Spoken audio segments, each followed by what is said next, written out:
বল্টুর শিক্ষক বল্টুকে বললেন, তুমি তো দেখছি কিছু পারো না। শুনো, কাউকে বলবে না যে তুমি কিছু জানো না, বলবে তুমি সব জানো, মনে থাকবে তো? বল্টু বলল, আচ্ছা স্যার। তারপর বল্টু বাড়িতে ফিরল। ফিরেই মাকে সামনে পেল। মাকে বলল, মা আমি সব জানি। তখন বল্টুর মা বললেন, আরে দূর বুকা, তোর পাশের বাড়ির আঙ্কেল তো শুধু চা খেতে এখানে আসেন, এর চেয়ে বেশি কিছু না। এই নে 100 টাকা, মুখ বন্ধ রাখিস।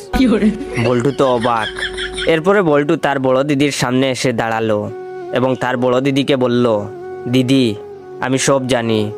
তার দিদি বলল, বাদর ছেলে কোথাকার, তোর রাজুদা শুধু পরীক্ষার সাজেশন নেওয়ার জন্য আসে, এর বেশি কিছু না।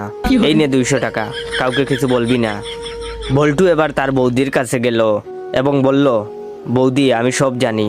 তখন তার বৌদি বলল, এক চড় দেব, সব জানিস যখন মুখ খুলিস কেন? এই নে 500 টাকা, মুখ খুলবি না।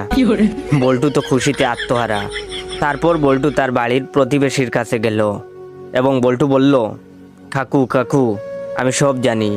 তখন তার প্রতিবেশী বললেন, সব জানিস যখন তাহলে আর কাকু বলে ডাকছিস কেন? আয় খুকা, আমার বুকে আয়।